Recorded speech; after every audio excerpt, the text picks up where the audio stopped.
We expect somewhat better growth in 2016 compared with 2015, but not sharply better.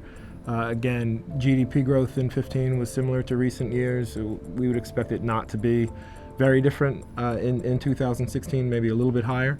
In industrial production terms, I think manufacturing activity is likely to be a little bit stronger. We think that policy actions in China will help growth to do a little bit better next year. And in the developed markets, I think the U.S. recovery will continue. Hopefully in Japan and Europe, the recent recoveries there will go on a little bit longer as well.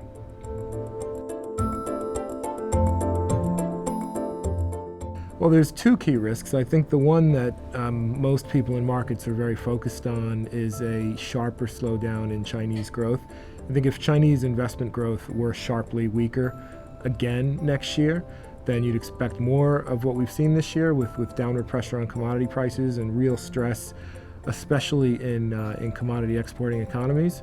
The other risk, I think, is one that gets a lot less attention from markets, and that's of a drift higher in inflation in developed markets, and particularly in the U.S. Over the past 2.5 years in the U.S., you've had GDP growth growing faster than potential. You have an economy now where it seems like you're in the vicinity of full employment with the unemployment rate at 5%. Credit growth has accelerated over the past couple of years, and a few short-term headwinds to inflation, like the dollar strength as well as the fall in oil prices, are going to be falling out of the data. And I think the market is so convinced that the deflation risks are real and global that it could be caught quite offside by a drift higher in core inflation in the U.S., triggering very different policy expectations.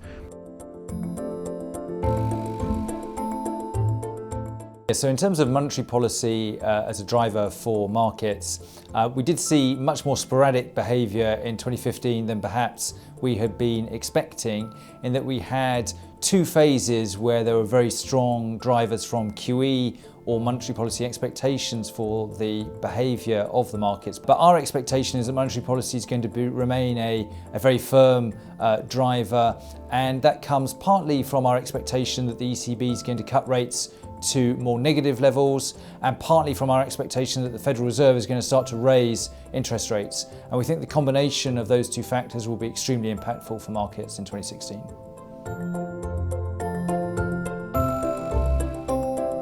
Our preferred trade ideas for 2016 resonate around the theme of policy divergence. So we're recommending being long the dollar. Our FX strategists recommend being long dollar Swiss.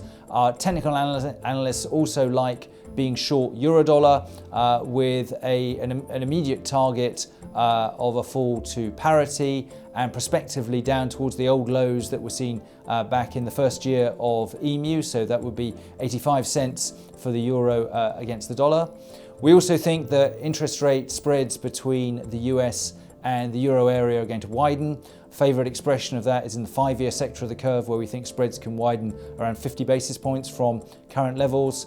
And the last one, perhaps as a variation on the theme, is to look for emerging market local currency bonds to actually outperform Treasury. So we're recommending India, Mexico and Russia against US Treasuries to reflect the fact that the US is going to be raising interest rates, and we think that these other countries are going to be able to outperform.